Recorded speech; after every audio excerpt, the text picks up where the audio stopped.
Welcome to One Book, One Coffee, your cozy corner for insightful book explorations. If you're watching this, you're part of a select group. Instead of mindlessly scrolling or drowning in a series of binge-worthy episodes, you've chosen to delve into something timeless and profound. The Enchiridion by Epictetus is not just another book. It's a guide that has transcended centuries to offer wisdom on how to live a life of virtue and inner peace in a chaotic world. This book has been a beacon for thinkers and leaders alike.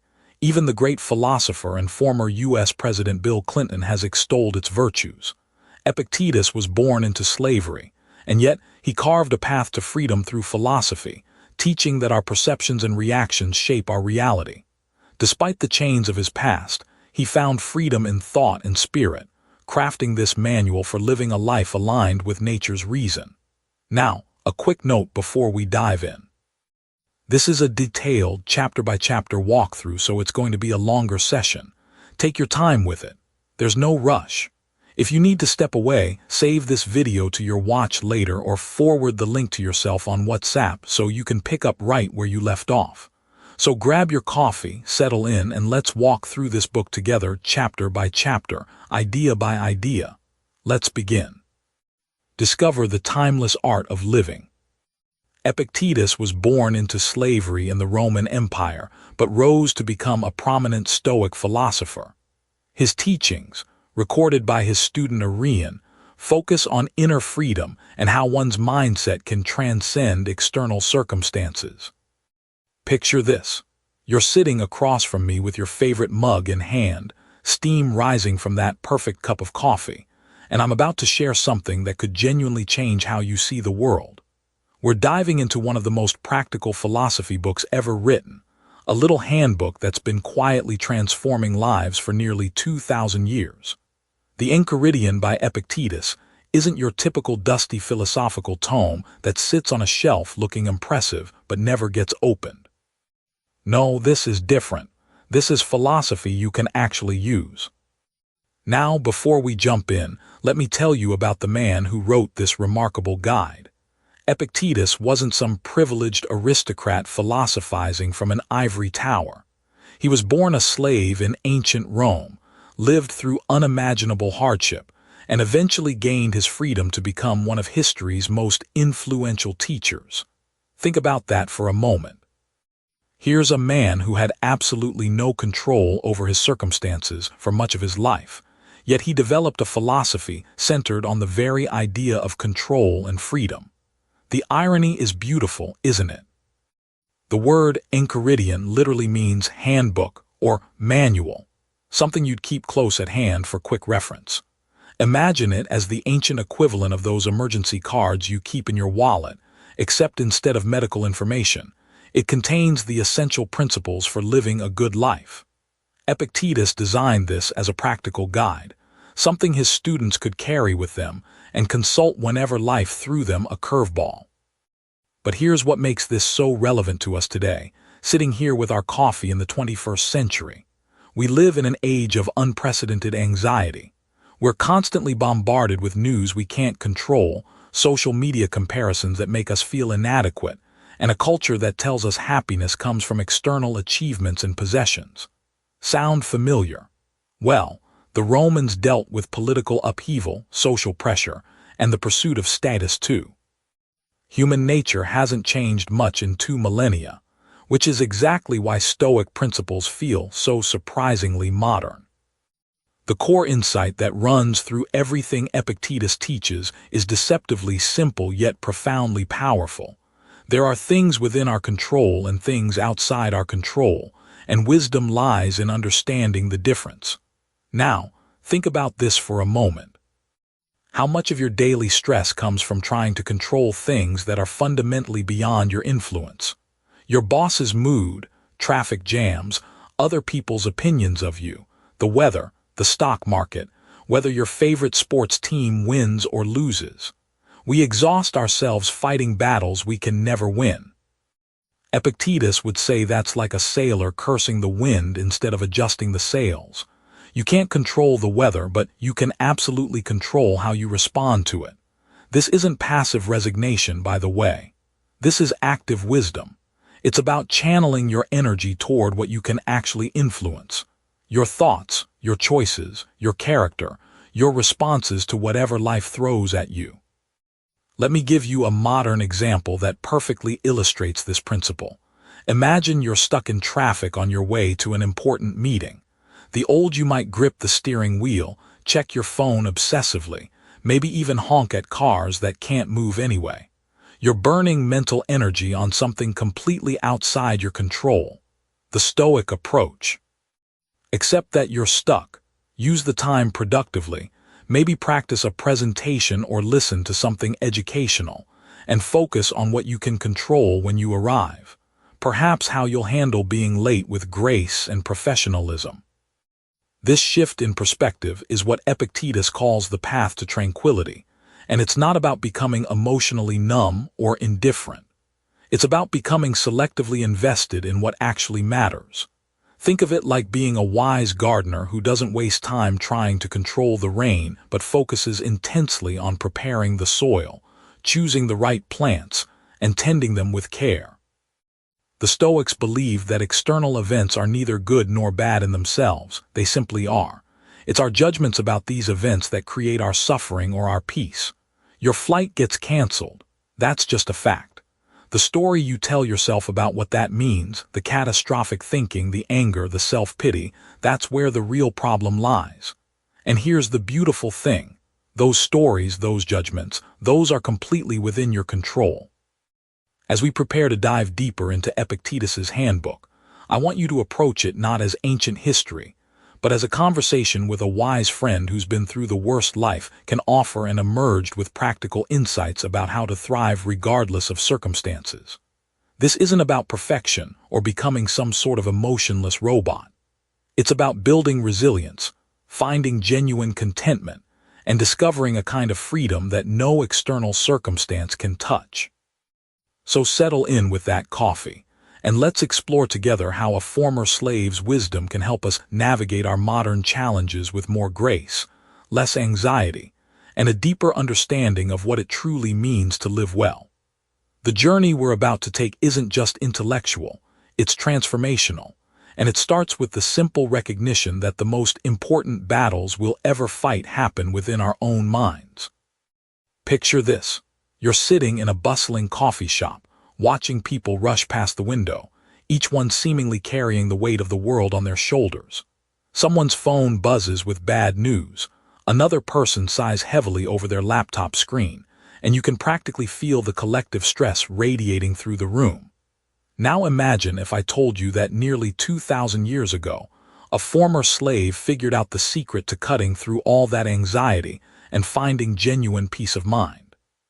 His name was Epictetus, and the wisdom he left us in the Enchiridion starts with one devastatingly simple yet profound insight that could transform how you experience every single day.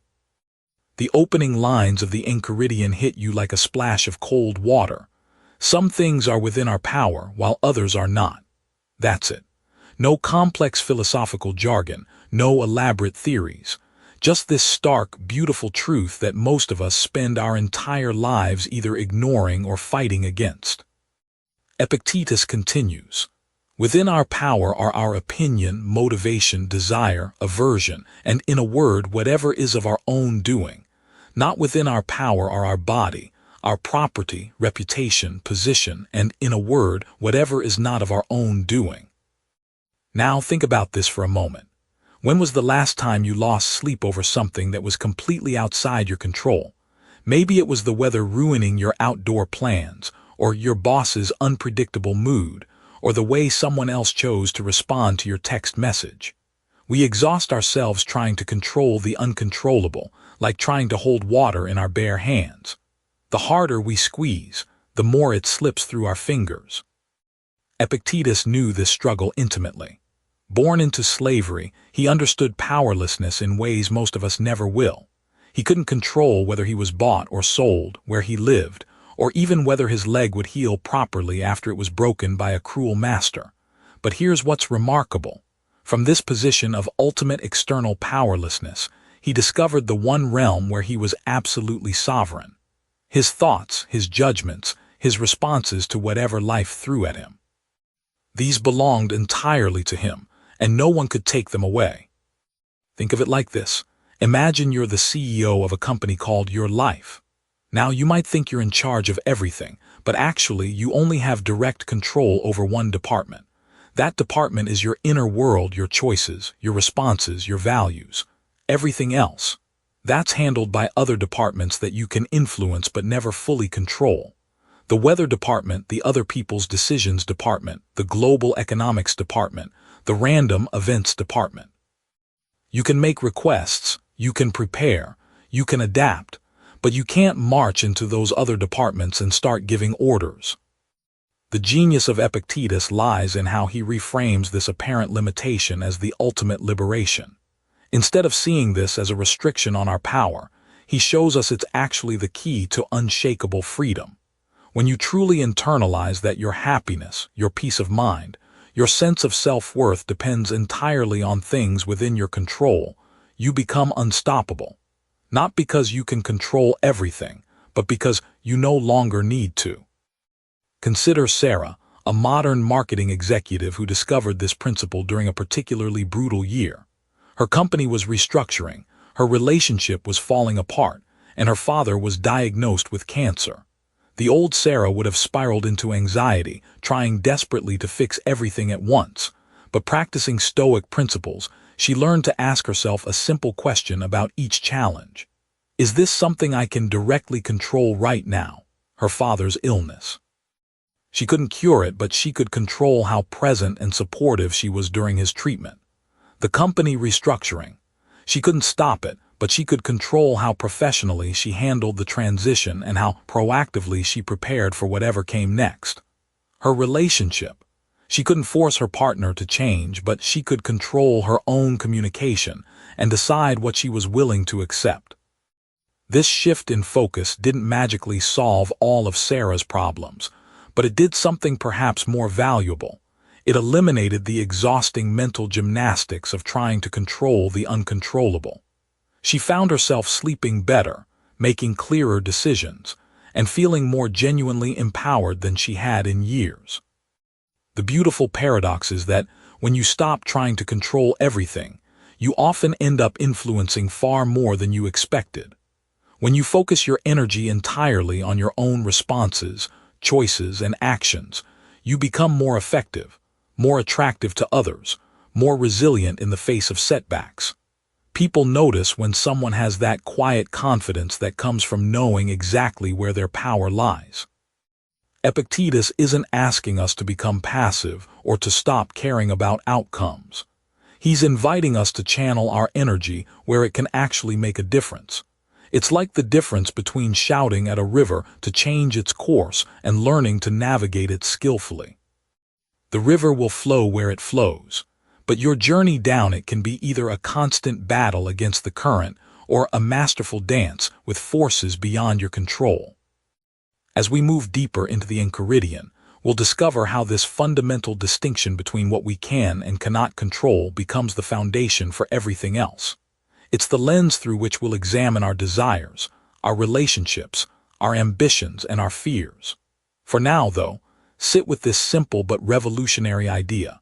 True power lies not in controlling everything around you, but in mastering the one thing that is entirely yours, your response to whatever life brings your way. Picture yourself sitting across from a wise old friend who's lived through decades of triumph and heartbreak, someone who's learned to see through life's illusions with startling clarity. That's essentially what we're doing as we settle into Chapter 2 of Epictetus's Enchiridion, where this ancient Stoic philosopher gently but firmly challenges everything we think we know about what makes life truly good. Now think about this for a moment. What did you consider good when you woke up this morning? Maybe it was the prospect of a promotion at work, or perhaps you were looking forward to that vacation you've been planning for months. Maybe it was something simpler, like the perfect cup of coffee or a text from someone you care about. Epictetus would listen to your list with a knowing smile, the way a grandfather might watch a child excitedly showing off their collection of shiny rocks, understanding that what seems precious now might look quite different with time and perspective.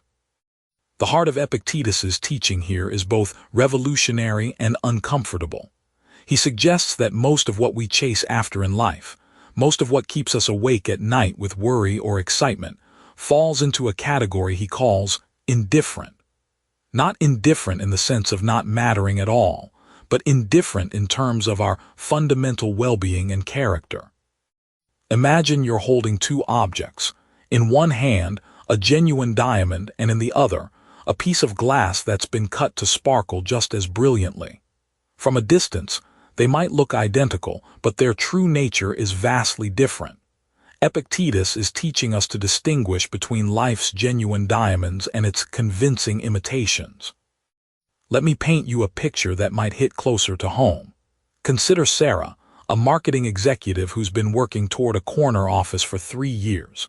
She's sacrificed weekends, strained relationships, and lost sleep, all because she believes that promotion represents the good life.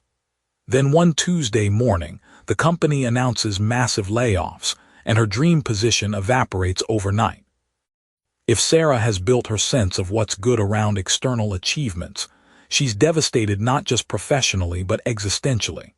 But if she's internalized Epictetus's wisdom, she recognizes that while the job loss is certainly inconvenient and requires adjustment, it doesn't touch what's truly good about her life. Her capacity for resilience, her ability to treat others with dignity, her power to choose her response to setbacks. This isn't about becoming emotionally numb or pretending that external things don't affect us. Epictetus himself knew physical hardship intimately. Born into slavery, he understood better than most how external circumstances can shape our daily experience. But he discovered something that even his masters couldn't touch: the sovereignty of his own mind and character. When he talks about the nature of good, he's speaking from lived experience, not abstract philosophy. The truly radical insight here is that genuine good, according to Epictetus, can only be found in what's entirely up to us. Think about the last time you felt genuinely proud of yourself. I'm willing to bet it wasn't because something good happened to you, but because of how you handled a situation. Maybe you kept your temper when someone was unreasonable, or you helped a stranger without expecting anything in return, or you persisted through a difficult challenge when quitting would have been easier. In those moments, you were touching what Epictetus calls true good, the exercise of wisdom, justice, courage, and self-discipline. Now, here's where this ancient wisdom becomes startlingly modern. In our age of social media and constant comparison, we're bombarded with images of what the good life supposedly looks like. Luxury cars, exotic vacations, perfect relationships, career achievements, physical beauty. The algorithm feeds us an endless stream of external goods, and we measure our happiness against these curated highlights.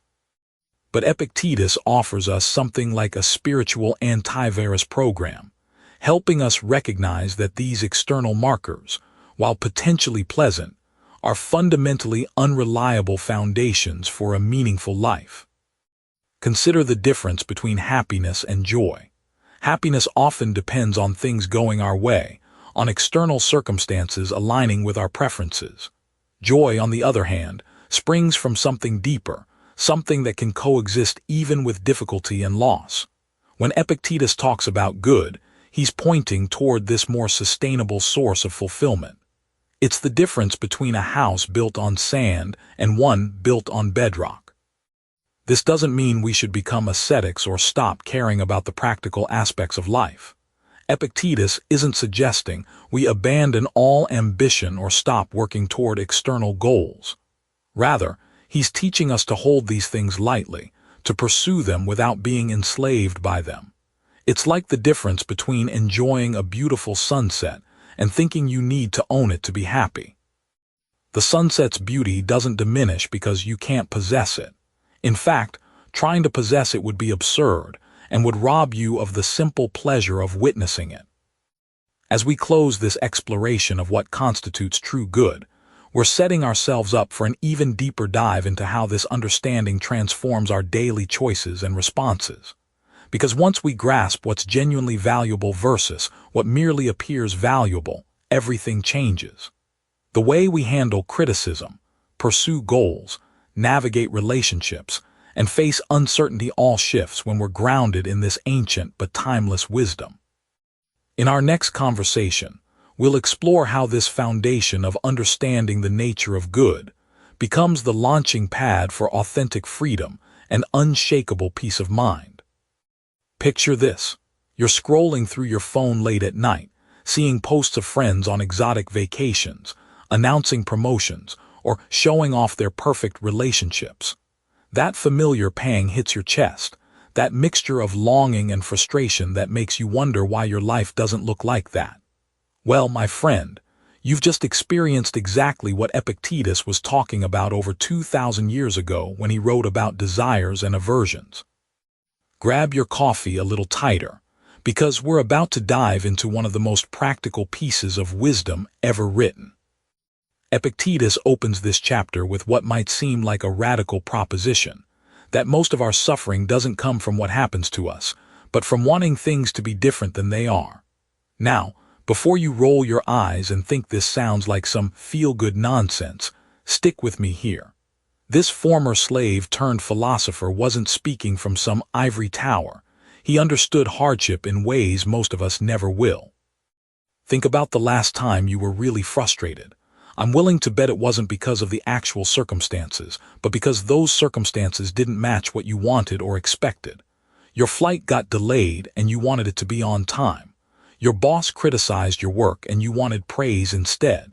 Your partner forgot your anniversary and you wanted to feel remembered and valued. See the pattern. The gap between desire and reality is where our suffering lives. But here's where Epictetus gets really interesting. He doesn't suggest we become emotionless robots or stop caring about anything. Instead, he asks us to examine our desires more carefully. He distinguishes between what he calls natural desires and empty ones. Natural desires are things like wanting health, safety, and meaningful connections. Empty desires are the endless wanting for more money, more status, more likes on social media, more control over other people's opinions of us. Let me tell you a story that perfectly illustrates this. Imagine two people stuck in the same traffic jam. The first person is gripping the steering wheel, honking at cars that can't move anyway, checking the time obsessively, and working themselves into a state of rage because they desire to be somewhere else. The second person accepts that they're stuck, uses the time to listen to music they enjoy, maybe calls a friend, or simply sits with their thoughts. Same traffic jam, completely different experiences. The difference: one person is fighting reality with their desires, while the other has aligned their expectations with what's actually happening. Now think about this for a moment. How much energy do you spend wanting things to be different than they are? Epictetus would say that energy is not just wasted, it's actively making you miserable. When we constantly desire what we don't have or resist what we do have, we're essentially arguing with reality. And reality, as they say, has never lost an argument. But let's get practical here. Epictetus isn't asking us to become passive doormats. There's a crucial difference between acceptance and resignation. When your boss gives you unreasonable deadlines, you don't just shrug and say, whatever happens, happens. You do what you can within your control, prioritize tasks, communicate clearly about what's realistic, maybe even look for a better job. But you don't torture yourself with the desire for your boss to suddenly become reasonable, or waste mental energy being outraged that the situation exists. This brings us to one of Epictetus's most powerful insights about aversions, our tendency to resist and fight against things we don't like. He noticed that our aversions often cause us more pain than the actual things we're trying to avoid. Think about someone who's terrified of public speaking. They might spend weeks beforehand in agony, lose sleep, make themselves sick with worry, all of which is far worse than the actual 10 minutes of discomfort they'd experience giving the speech. Here's a modern example that might hit close to home. You know that person on social media who posts political content that makes your blood boil. Every time you see their posts, you feel that surge of anger and frustration. You might even find yourself crafting angry responses or complaining to friends about how wrong they are. But notice what's happening. You're allowing someone else's opinion to control your emotional state. You're giving them power over your peace of mind. Epictetus would ask, is your aversion to their views causing you more suffering than simply scrolling past? The beautiful thing about working with our desires and aversions is that it's entirely within our control. We can't control whether flights get delayed, whether people agree with us, or whether life unfolds according to our timeline. But we can absolutely control how much we invest in wanting things to be different. Epictetus suggests a kind of mental aikido. Instead of fighting against reality, we learn to work with it. When we stop exhausting ourselves trying to control the uncontrollable, we free up enormous amounts of energy for the things we actually can influence. We become like water flowing around rocks instead of crashing against them. So as we move forward in our exploration of Stoic wisdom, carry this question with you. What are you fighting against today that you might instead choose to accept? What desires are creating unnecessary suffering in your life? Remember, this isn't about giving up on your dreams or becoming indifferent to outcomes. It's about finding peace in the space between wanting and having, between hoping and accepting. That space, my friend, is where true freedom lives. Picture yourself standing at a crossroads on a foggy morning, and you can only see a few feet ahead. You know there are two paths, but you can't quite make out where either one leads. One path feels easier under your feet, smoother, more inviting. The other seems rougher, perhaps steeper. Now, here's the thing that Epictetus understood so deeply about human nature. We almost always know which path we should take, even when we can't see the destination. That inner compass pointing us toward what's right, what's honest, what aligns with our deepest values, that's what he calls our moral duty, and it's never really silent, is it? When Epictetus talks about duty and integrity, he's not giving us some abstract philosophical lecture from an ivory tower. Remember, this man was a slave for much of his life, someone who understood what it meant to have your external circumstances completely out of your control. Yet he discovered something remarkable. No one could touch his inner freedom, his ability to choose his response, his commitment to doing what he believed was right. Think about that for a moment. Here was a man who literally had no power over his own body, yet he found a kind of freedom that even emperors envied. But what exactly does Epictetus mean when he talks about moral duty? It's not about following a rigid set of rules handed down from on high. Instead, it's about staying true to your essential nature as a rational, social being capable of wisdom and virtue. Imagine you're a musician who spent years learning to play the violin. Your duty isn't to some external authority telling you what to play, but to the instrument itself, to the music, to the craft you've chosen to develop. When you play out of tune, you know it immediately, don't you? Your ear tells you something's wrong. Epictetus suggests we have that same kind of inner ear for moral harmony. Now think about this. How many times in your daily life do you face these small crossroads moments? Your friend asks you to cover for them in a lie. You find extra change in your hand after a transaction and the cashier doesn't notice. You're in a meeting and someone takes credit for your idea. You see someone being treated unfairly and you could speak up, but it might be uncomfortable. These aren't life or death decisions, but Epictetus would say they're the moments that truly shape who you become. He tells us a story that perfectly captures this idea. A student once came to him worried about whether he should attend a particular social gathering where he knew there would be pressure to compromise his values. Should he go or shouldn't he? Epictetus didn't give him a simple yes or no answer.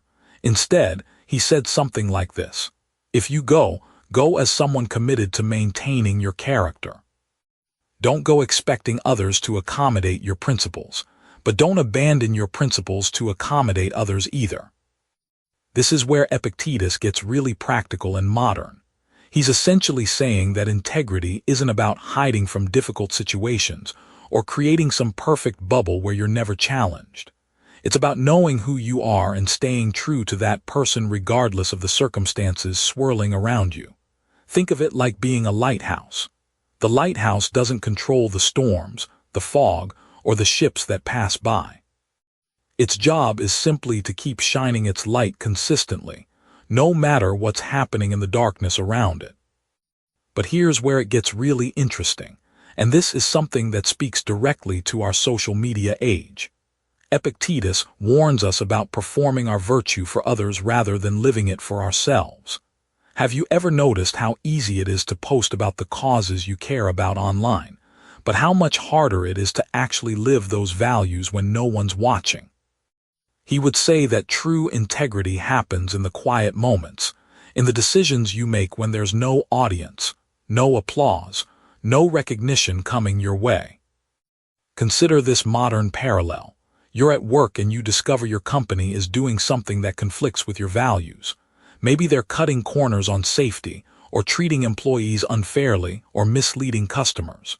The Stoic approach isn't necessarily to become a whistleblower or quit dramatically. Instead, it's to ask yourself, given my role, my responsibilities, and my capabilities, what action aligns with my duty to act with integrity? Sometimes that might mean speaking up.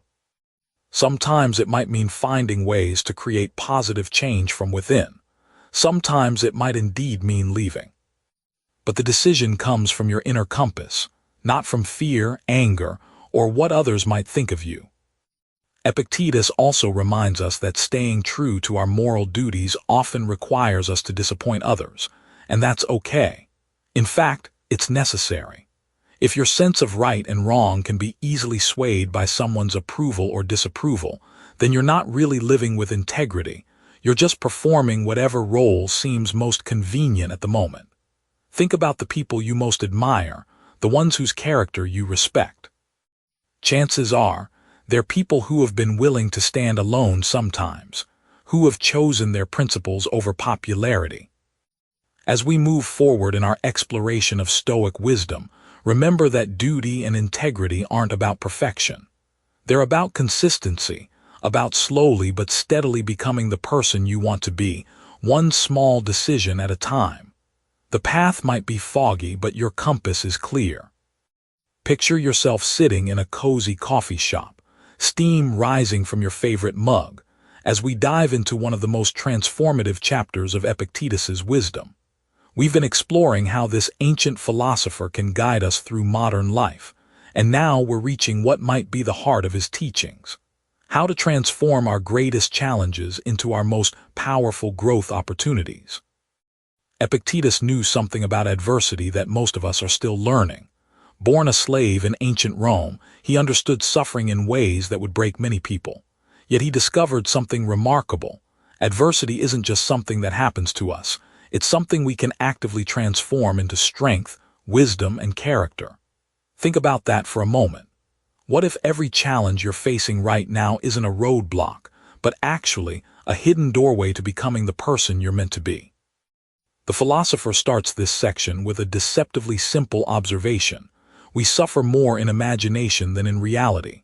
Now, think about this. How many sleepless nights have you spent worrying about things that never actually happened? How many times have you rehearsed conversations in your head, imagining the worst possible outcomes, only to discover that reality was far more manageable than your fears suggested? Epictetus is pointing us toward a fundamental truth about human nature. We often create our own suffering through our thoughts about events, rather than the events themselves. But here's where it gets really interesting. Epictetus doesn't just tell us to stop worrying and think positive thoughts. That would be shallow advice from a man who lived through genuine hardship. Instead, he offers us a practical framework for reframing adversity that's both psychologically sophisticated and surprisingly modern. He suggests we ask ourselves a crucial question when facing any challenge. What can this teach me? Imagine you're facing a job loss, a relationship ending, or a health scare. Your natural instinct might be to resist, to rage against the unfairness of it all. And those feelings are completely valid, but Epictetus invites us to take a step further. What if, alongside acknowledging our pain, we also asked, what qualities is this situation calling forth in me? What strengths am I discovering that I didn't know I had? What perspectives am I gaining that I couldn't have learned any other way? He shares a beautiful metaphor that resonates across the centuries. Life, he suggests, is like a gymnasium where our souls work out.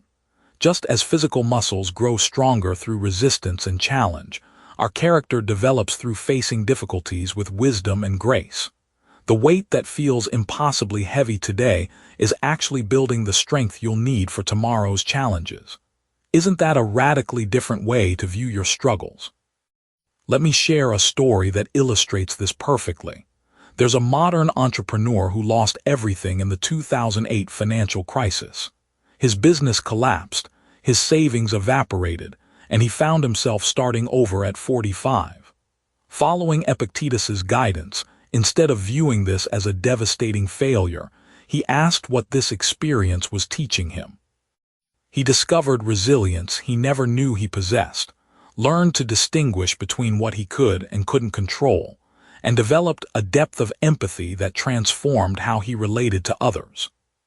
5 years later, he built an even more successful company, but more importantly, he became a person he deeply respected. The adversity didn't just give him a better business, it gave him a better life.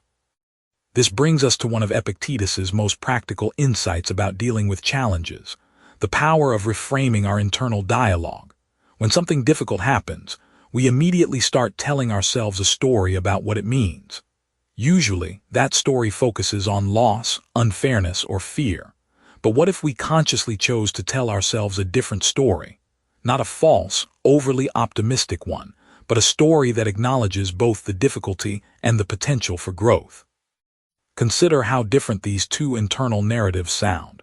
This is terrible, I can't handle this, why do bad things always happen to me? Versus, this is challenging, and I'm going to discover resources within myself I didn't know existed. This experience is shaping me into someone stronger and wiser. Both acknowledge the reality of the situation, but they create completely different emotional and psychological experiences. Epictetus also teaches us about the concept of preferred indifference. This sounds academic, but it's actually beautifully practical. Certain things in life are naturally preferable: health over sickness, wealth over poverty, success over failure. But he reminds us that our deepest happiness and sense of purpose don't actually depend on getting our preferred outcomes. They depend on how we respond to whatever outcomes we receive. This isn't about becoming passive or not caring about results. It's about locating your sense of worth and peace in something more stable than external circumstances. Think about the people you most admire. Chances are, they're not the ones who never faced adversity, but rather those who faced significant challenges and emerged with grace, wisdom, and character intact. They understood what Epictetus knew, that our greatest growth often comes disguised as our greatest difficulties. As we prepare to explore the next dimension of Epictetus's teachings, carry this insight with you. Every challenge you face is simultaneously an invitation to become more than you currently are. The question isn't whether difficulties will come, but whether you'll meet them as opportunities for transformation or merely as obstacles to endure. Picture yourself sitting in a bustling coffee shop, watching people rush by outside the window, all seemingly caught up in the whirlwind of their emotions and impulses. Some are clearly frustrated, others anxious, many distracted by their phones. Now imagine having a compass that could guide you through all that chaos with clarity and purpose. That's exactly what Epictetus offers us in this next part of his wisdom, the transformative power of reason as our ethical North Star. You know, when Epictetus talks about reason, he's not referring to some cold, calculating machine in our heads. Think of reason more like that wise friend who always seems to know what to say when you're facing a difficult decision.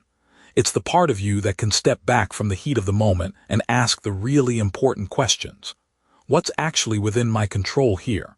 What kind of person do I want to be in this situation? What would my best self do right now? Here's where it gets fascinating. Epictetus believed that reason is what fundamentally separates us from every other creature on this planet. A dog might feel angry when someone takes its food, but it can't pause and think, wait, is this anger serving me well? Is there a better way to respond? But we can. We have this incredible ability to observe our own thoughts and feelings, almost like we're watching ourselves from a balcony overlooking our own lives. Let me share a story that perfectly illustrates this. Imagine you're stuck in traffic, running late for an important meeting. Your initial reaction might be frustration, maybe even rage at the other drivers, the city planners, the universe itself. But reason steps in like a gentle but firm coach and says, "Hold on there." Getting angry at traffic is like getting angry at gravity for making things fall down. Traffic exists. You can't control it.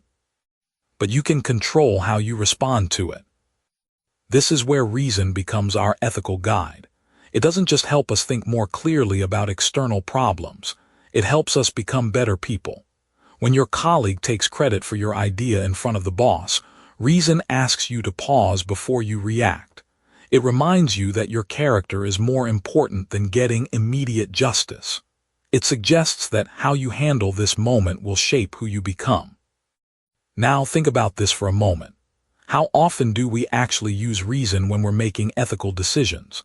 Most of us operate on autopilot, driven by emotions, social pressures, or ingrained habits. We react to insults. We chase after things we think will make us happy. We worry about outcomes we can't control. But Epictetus is suggesting something revolutionary, that we can actually choose to live differently. Consider the modern workplace, where we're constantly bombarded with situations that test our character. Your boss asks you to fudge some numbers to make the quarterly report look better. The immediate emotional response might be fear about your job security, or perhaps excitement about potentially getting ahead. But reason steps in and asks the deeper questions. What kind of person do I want to be? What are the long-term consequences of this choice? Is my integrity worth more than temporary security or advancement? This is where reason becomes incredibly practical. It's not some abstract philosophical concept. It's a daily tool for living with purpose and dignity. When you're scrolling through social media and feel that familiar pang of envy at someone else's seemingly perfect life, reason gently reminds you that you're comparing your behind-the-scenes reality with someone else's highlight reel.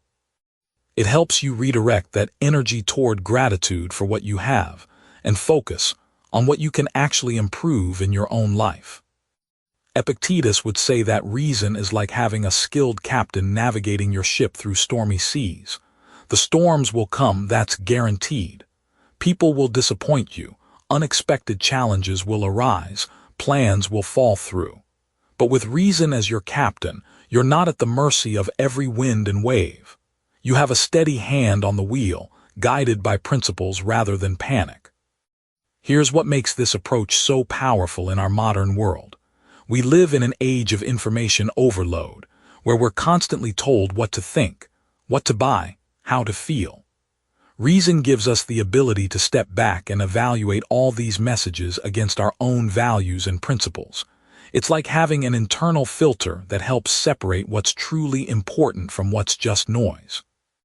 The beautiful thing about using reason as your ethical guide is that it becomes stronger with practice. Just like a muscle that grows with exercise, your ability to pause, reflect, and choose your response improves every time you use it. That moment when someone cuts you off in traffic becomes a small victory when you choose patience over road rage. The interaction with a difficult family member becomes an opportunity to practice compassion rather than defensiveness.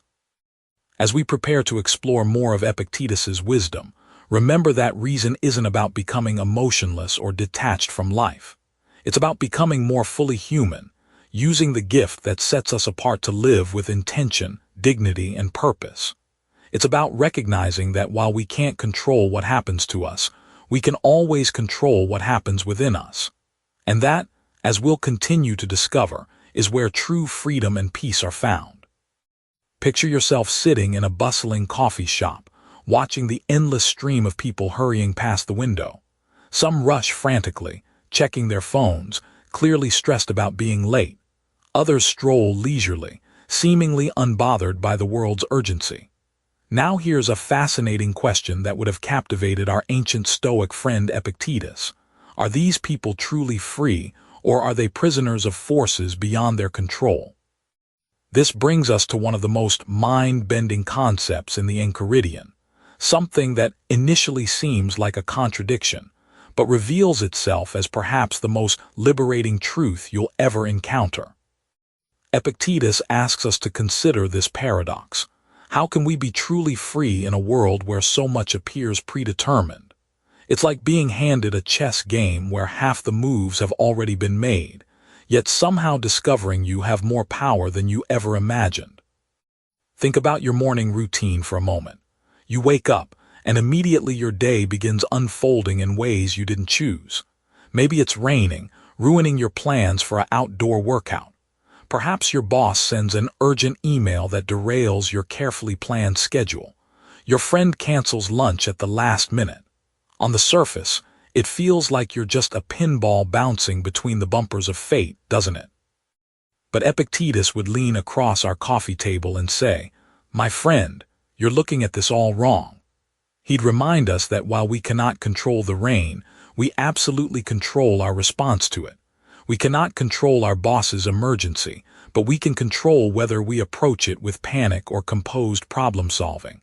This isn't just philosophical wordplay. This is the key to unlocking genuine freedom in an uncertain world. Imagine fate as a powerful river current. Most people exhaust themselves fighting against it, desperately trying to swim upstream, growing increasingly frustrated and depleted. Others simply give up and let the current carry them wherever it will, feeling helpless and defeated. But the Stoic, the truly free person, learns to navigate skillfully within that current. They use the river's power while choosing their own direction, finding pockets of calm water, knowing when to swim hard and when to float. Epictetus lived this philosophy in the most extreme circumstances imaginable. As a slave in ancient Rome, he had virtually no external freedom. He couldn't choose where to live, what work to do, or even when to eat.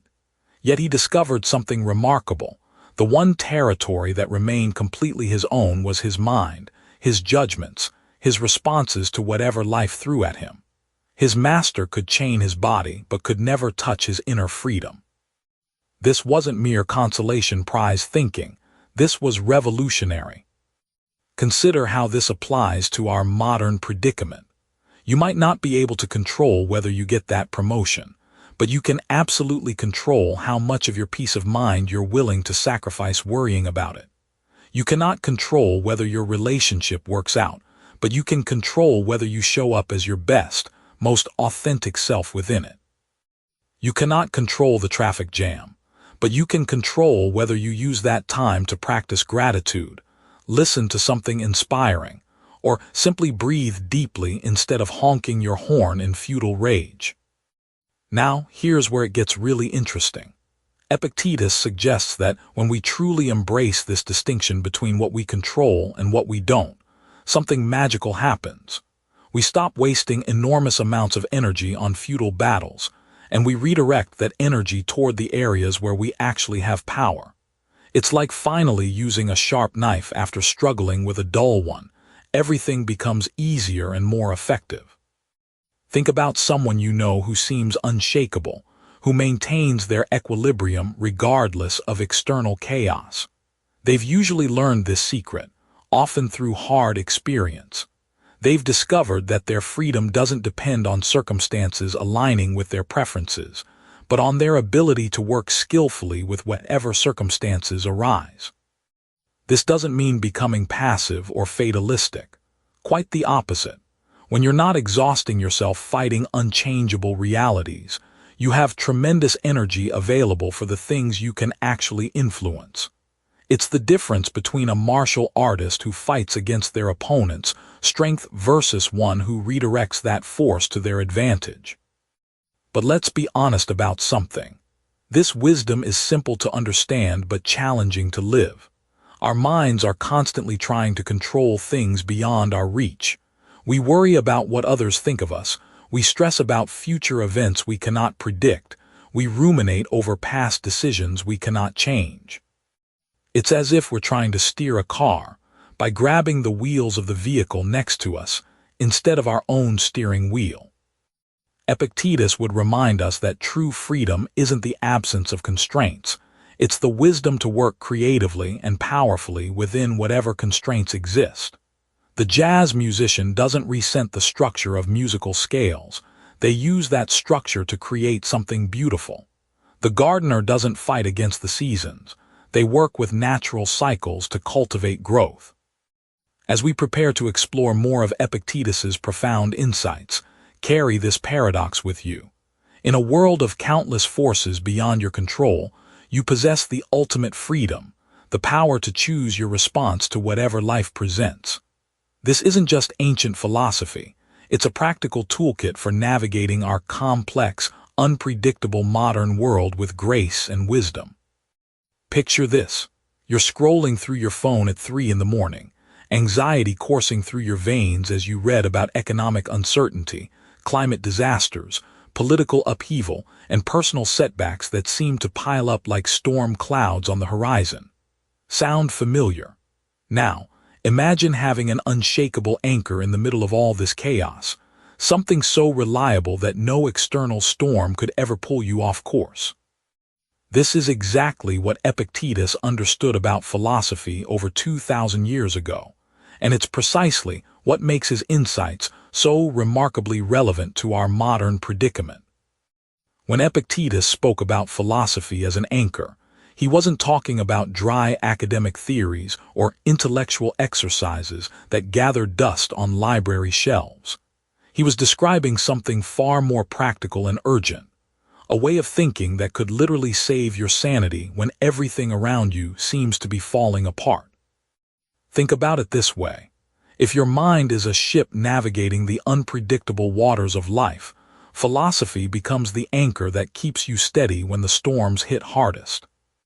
But here's where it gets interesting, and where Epictetus challenges our modern assumptions about what philosophy actually is. We tend to think of philosophy as something reserved for universities or late-night debates among intellectuals. Epictetus saw it differently. For him, philosophy was as essential as breathing, as practical as knowing how to tie your shoes, and as necessary as having food and shelter. It wasn't a luxury for the privileged few.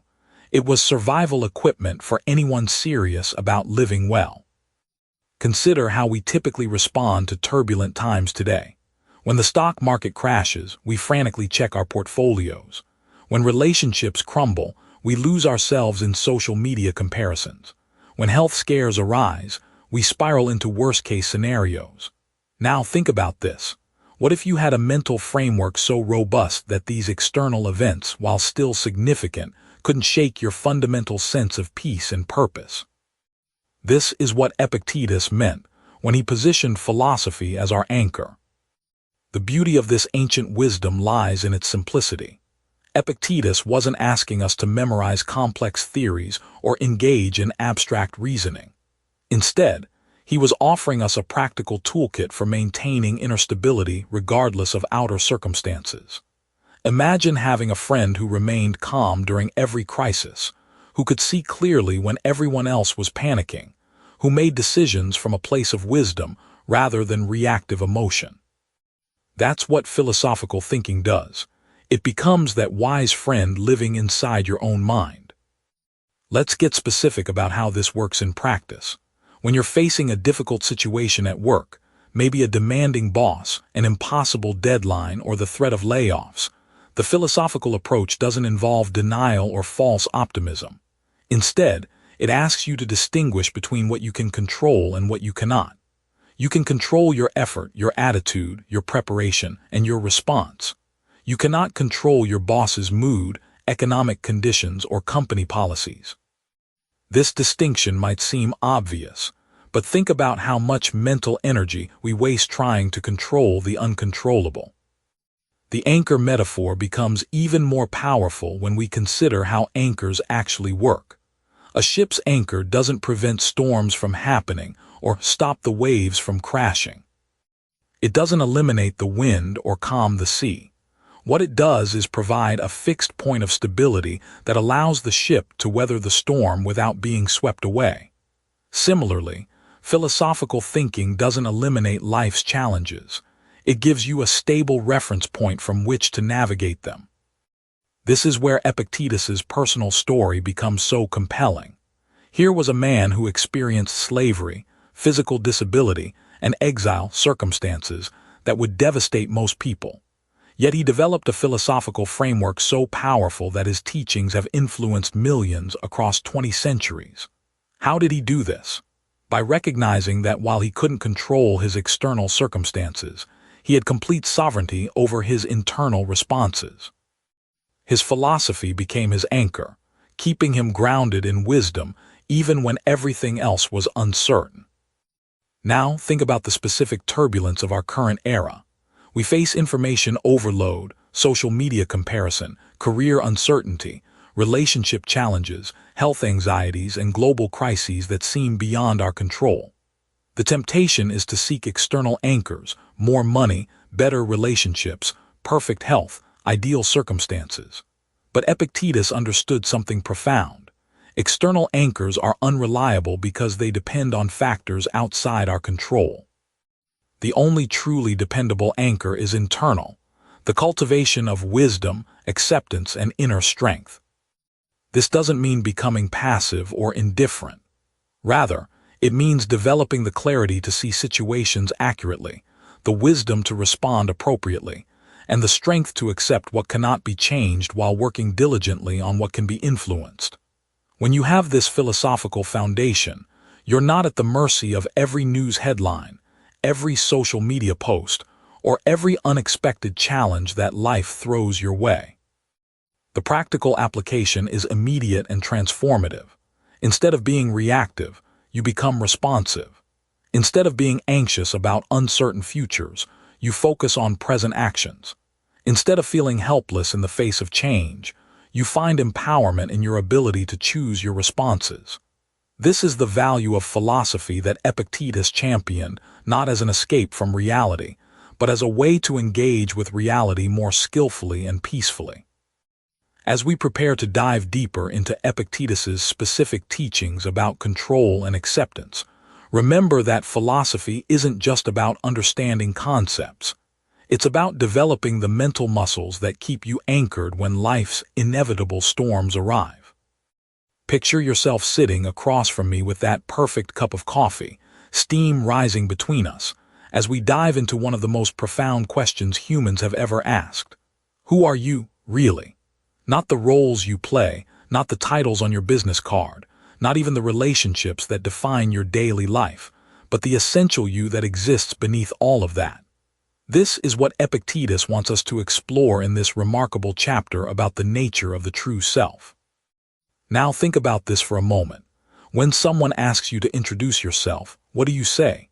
You probably start with your name, maybe your job, your family status, where you're from.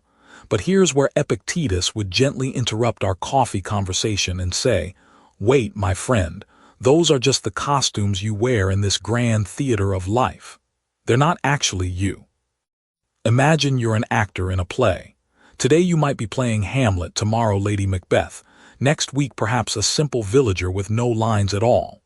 The costumes change, the makeup transforms your appearance, the script puts different words in your mouth, but underneath all of that theatrical magic, you remain fundamentally the same person. This is exactly how Epictetus sees our daily existence. We play the role of employee, parent, friend, citizen, but these are performances, not our true identity. This insight becomes incredibly liberating when you really grasp it. Think about the last time you felt completely overwhelmed by one of your roles. Maybe you felt like a failure as a parent when your teenager slammed their door and screamed that they hated you. Or perhaps you questioned your worth as a professional when that presentation didn't go as planned. Epictetus would lean forward in his chair and remind you that your performance in any given role, good or bad, doesn't diminish or enhance your fundamental worth as a human being. But here's where this gets really interesting, and frankly, a bit challenging for those of us living in the 21st century. We're absolutely obsessed with identity, aren't we? We craft elaborate online personas, we network to build our professional brands, we define ourselves by our political affiliations, our dietary choices, our exercise routines, even our streaming service preferences. Social media has turned identity curation into a full-time job. We're constantly performing these various versions of ourselves, and somewhere along the way, we've forgotten that there's a difference between the performance and the performer. Epictetus understood something that modern psychology is just beginning to rediscover. When we over-identify with our roles, we become trapped by them. Consider the executive who retires and falls into deep depression because they don't know who they are without their corner office, or the athlete whose career ends due to injury and who struggles to find meaning because their entire sense of self was wrapped up in their sport. These aren't character flaws. They're natural consequences of mistaking our roles for our identity. So what is this true self that Epictetus wants us to discover? It's remarkably simple and yet profoundly complex. Your true self is your capacity for reason, choice, and moral judgment. It's that part of you that can step back and observe your own thoughts and reactions. It's the you that can choose how to respond to circumstances, regardless of what role you happen to be playing at the moment. Think of it this way.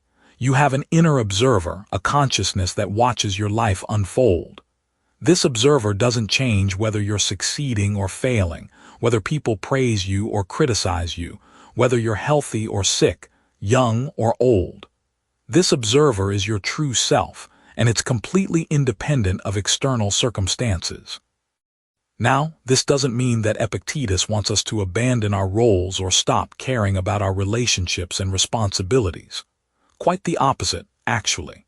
When you understand that your roles are temporary assignments rather than permanent identities, you can engage with them more skillfully and with less anxiety. You can be a dedicated parent without your entire self-worth, depending on whether your children turn out exactly as you hoped. You can pursue professional excellence without being devastated by setbacks or failures. Here's a modern example that might resonate. Think about how differently you behave when you're at work versus when you're with your closest friends versus when you're alone. The words you use, the topics you discuss, even your posture and facial expressions change. But there's something consistent across all these situations, isn't there? There's a core awareness, a fundamental you that remains constant even as you adapt to different social contexts. This understanding becomes particularly powerful when we face major life transitions, whether it's divorce, job loss, illness, or any other significant change. People who have cultivated an awareness of their true self navigate these challenges with greater resilience. They understand that while their circumstances are changing, their essential nature remains intact. As we wrap up our exploration of this profound insight, I want you to carry this question with you. In your daily interactions, can you catch glimpses of this true self that Epictetus describes? Can you notice the difference between your authentic reactions and the responses that feel scripted by your various roles? This awareness alone can be transformative, creating space between you and your circumstances that allows for greater wisdom and peace. This foundation of understanding who you truly are sets the stage beautifully for our next conversation, where we'll explore how this self-knowledge translates into practical wisdom for handling life's inevitable challenges and uncertainties. You know, we've been talking about how to handle our own thoughts and emotions, but here's the thing about being human. We don't live in isolation, do we? We're constantly bumping up against other people, navigating the complex web of relationships that make up our daily lives. And this is where Epictetus gets really practical, really down to earth about how we can apply Stoic wisdom to the messiest part of human existence, dealing with other people. Picture this for a moment. You're at work and your colleague takes credit for your idea in a meeting, or maybe you're at a family dinner and that one relative starts their usual political rant that makes your blood boil. Or perhaps you're scrolling through social media and see someone posting something that just rubs you completely the wrong way. Now, think about this. What's your first instinct? Most of us want to react, to defend ourselves, to set the record straight, to engage in battle. But Epictetus would gently put his hand on your shoulder and say, Hold on there, friend. Let's think about what's actually happening here. The ancient philosopher understood something that we're still struggling with today in our hyperconnected world. Other people's actions and opinions are completely outside our control. Completely. You can't control what your colleague says, what your relative believes, or what strangers post online. But here's what you can control: your response, your interpretation, and most importantly, your own character in the face of these challenges. Epictetus tells us that when someone insults us or treats us poorly, they're not actually harming us, they're harming themselves. Think about that for a second. When someone is rude to you, who is really suffering? You might feel a momentary sting, sure, but if you understand that their behavior reflects their own character, not yours, then you're free. They're the ones who have to live with being the kind of person who treats others poorly. You get to choose how to respond. This doesn't mean becoming a doormat, by the way. Epictetus wasn't advocating for passive acceptance of genuinely harmful behavior. Instead, he's teaching us to respond from a place of wisdom rather than emotion. It's like being a skilled martial artist who doesn't need to prove their strength by picking fights. They're confident enough in their abilities to walk away from unnecessary conflict. Let me share a story that really brings this home. Imagine you're at a coffee shop, fitting, right? And someone cuts in line right in front of you. Your immediate thought might be, how rude, don't they see me standing here? But what if instead of getting angry, you paused and thought, I wonder what's going on in their life right now that made them so distracted or desperate that they didn't notice me? Maybe they just got terrible news. Maybe they're rushing to an emergency. Maybe they genuinely didn't see you. The point isn't to excuse bad behavior, but to recognize that their actions tell us nothing about our worth and everything about their current state of mind. Epictetus also had fascinating insights about the roles we play in society. He believed we all have multiple roles.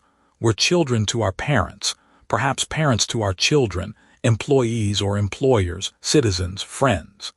Each role comes with certain duties and expectations, but here's the key insight. We should fulfill these roles while maintaining our inner freedom. You can be a devoted employee without letting your job define your entire sense of self-worth. You can be a loving family member without sacrificing your principles to keep the peace. Now, think about this in our modern context.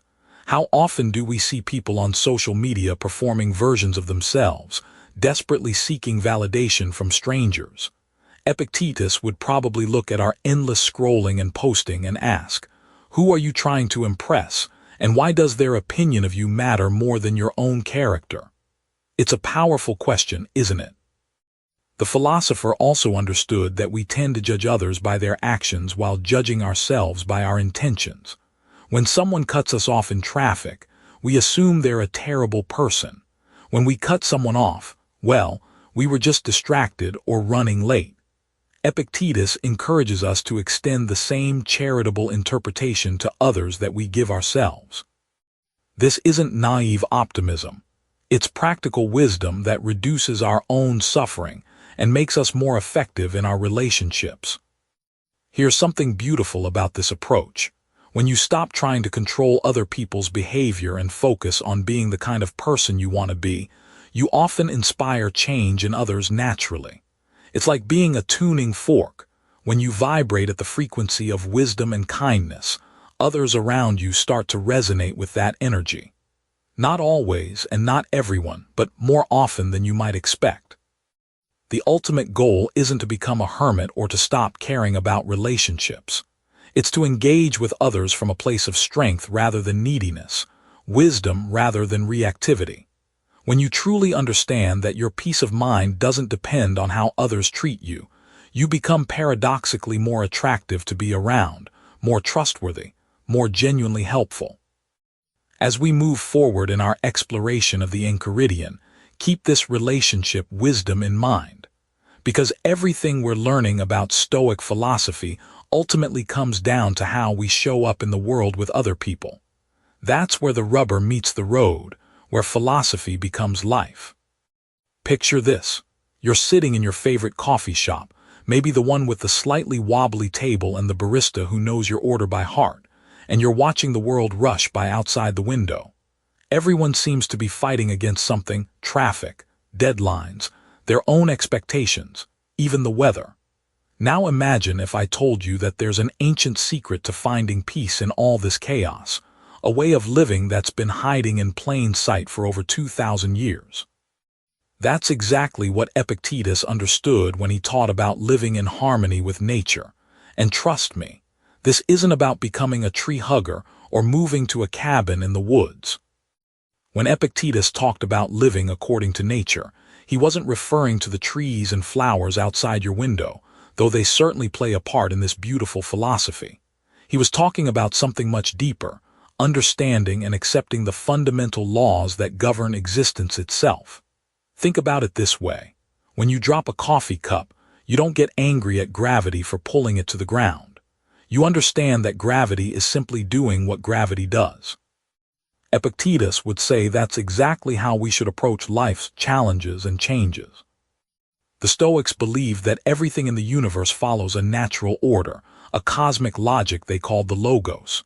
Now, before your eyes glaze over thinking this is getting too philosophical, let me bring this down to earth with a story that might sound familiar. Imagine you're planning the perfect outdoor wedding. You've chosen the date, sent the invitations, picked the flowers. Everything's arranged for a sunny Saturday in June. Then, the morning of the wedding, you wake up to storm clouds, and the forecast shows thunderstorms all day. You have two choices. You can rage against the weather, stress yourself sick, and ruin the day for everyone, or you can accept that weather patterns don't consult your calendar and find ways to make a rainy wedding beautiful. The couple who chooses the second path, who adapts and flows with what nature provides, will likely have a more memorable and meaningful celebration than if everything had gone according to their original plan. This is living in harmony with nature in action. It's about recognizing what the ancient philosopher calls the natural order of things and aligning yourself with it rather than constantly swimming upstream. Now, think about this. How much energy do you spend each day fighting against things that are completely outside your control? The traffic jam that makes you late, the coworker who always interrupts, the fact that your favorite restaurant changed their menu, or that your phone battery dies at the worst possible moment.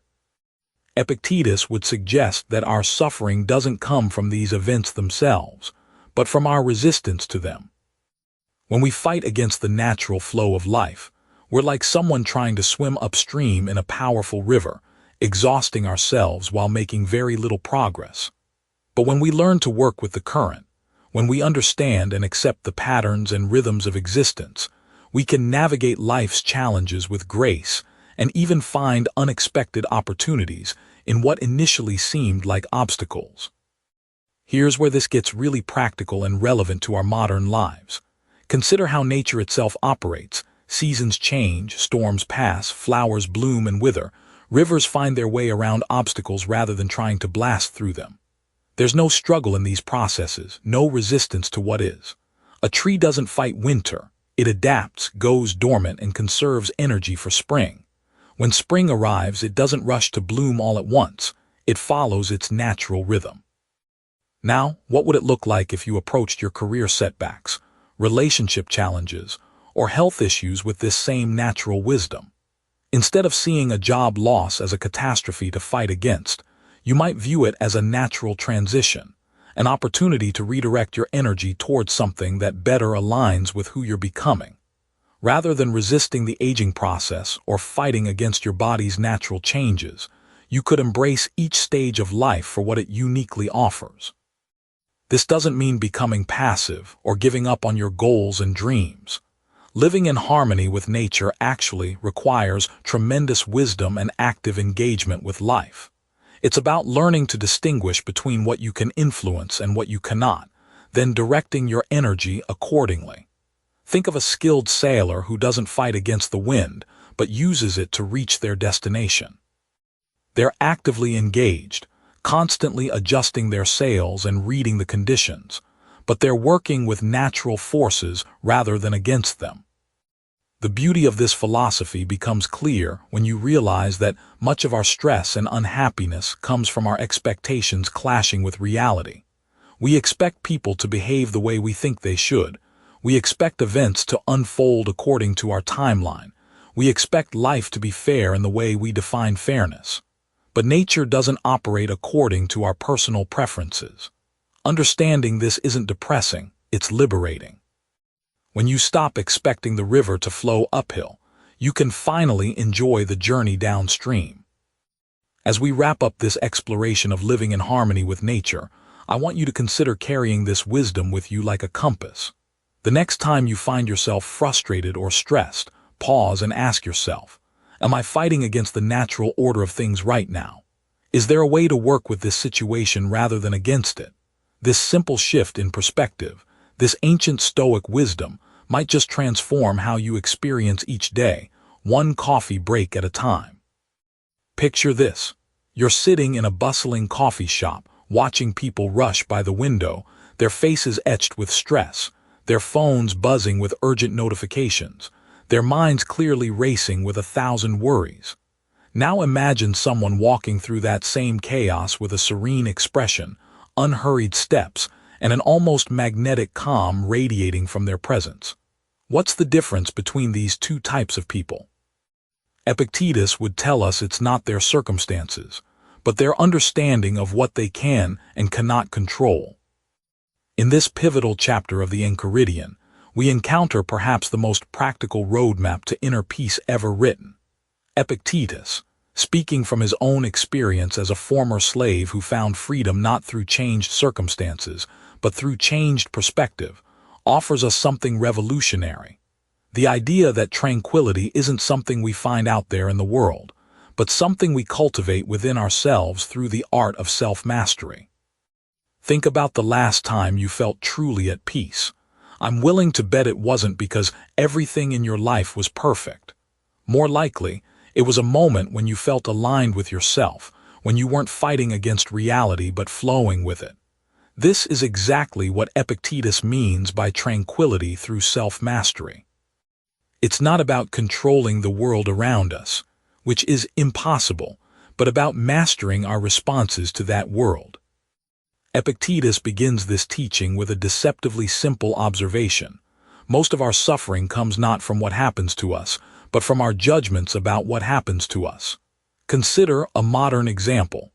Two people get caught in the same traffic jam.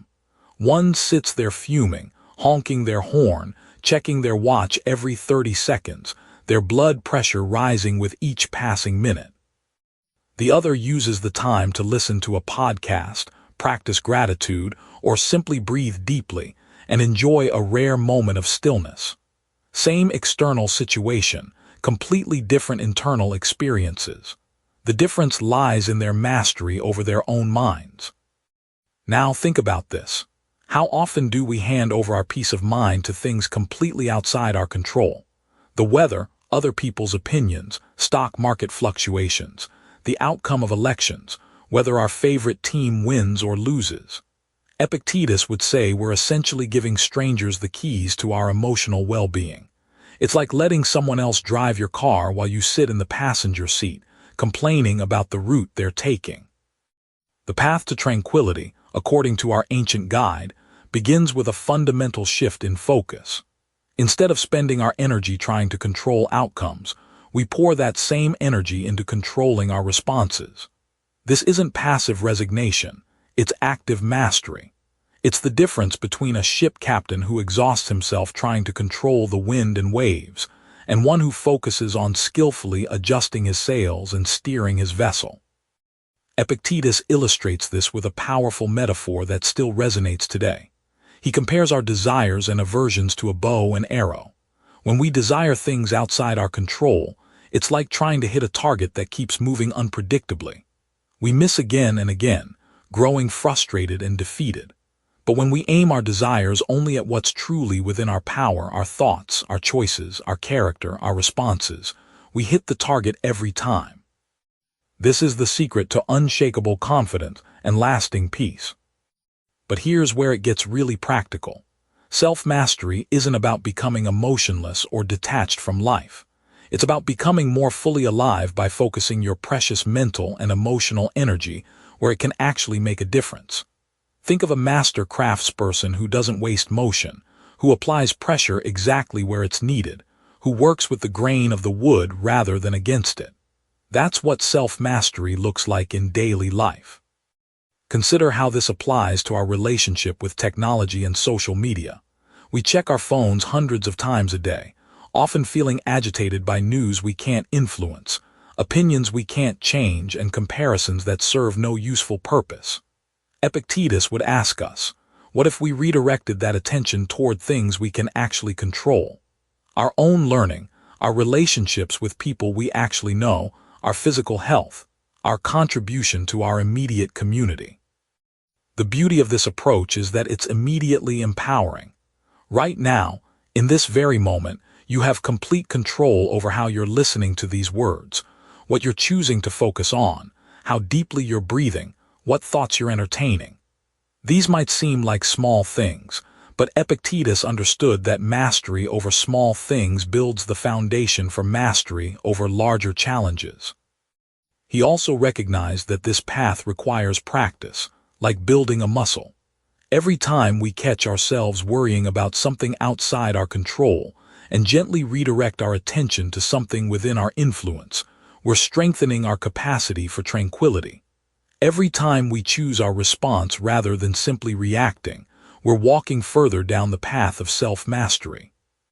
The ultimate promise Epictetus makes is this: when we truly internalize the distinction between what we can and cannot control, when we align our desires with reality rather than demanding that reality conform to our desires, we discover an unshakable foundation for peace that no external circumstance can disturb. This isn't just ancient philosophy. It's a practical technology for navigating modern life with grace and wisdom. As we prepare to explore how these principles apply to our relationships and daily interactions in the next chapter, remember that tranquility isn't a destination you arrive at, but a way of traveling through whatever life presents. In the Enchiridion, Epictetus offers a manual of practical philosophy that serves as a guide to living a life of virtue and tranquility. His teachings circle around the principle that while we cannot control external events, we can control our responses to them, cultivating inner peace and strength. As you reflect on this profound work, consider these key takeaways. 1. Focus on what you can control.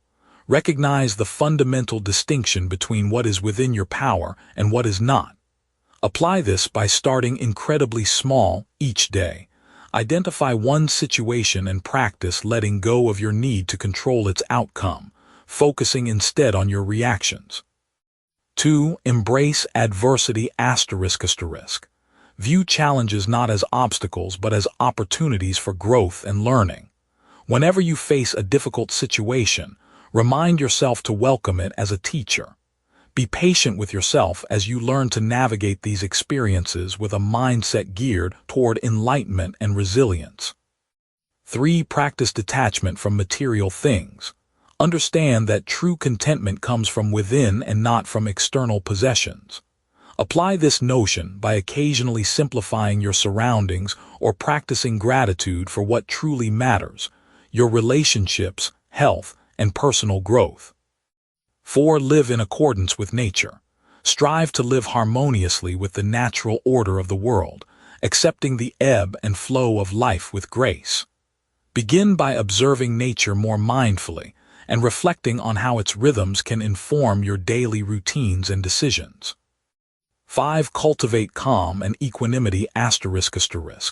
Develop a serene inner world by regularly engaging in mindfulness practices or meditation.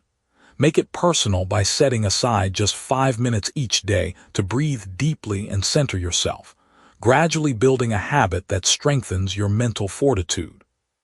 Before you go, I'd love to hear from you. Drop a comment below with at least one idea from this book that stuck with you, one concept you're going to carry forward. It could be something that challenged your thinking, something you want to try, or even something you disagreed with. Your insight might be exactly what another listener needs to hear today. And if this summary gave you something valuable, a new perspective, a spark of motivation, or even just a peaceful hour with your coffee, share it with someone who might need it too. Subscribe to One Book, One Coffee and hit that bell icon so you never miss a new summary. Every week, we sit down together with one great book, one warm cup of coffee, and the simple belief that wisdom, shared well, can change lives. Until next time, keep reading, keep growing, and remember, every small step counts. See you at the next book.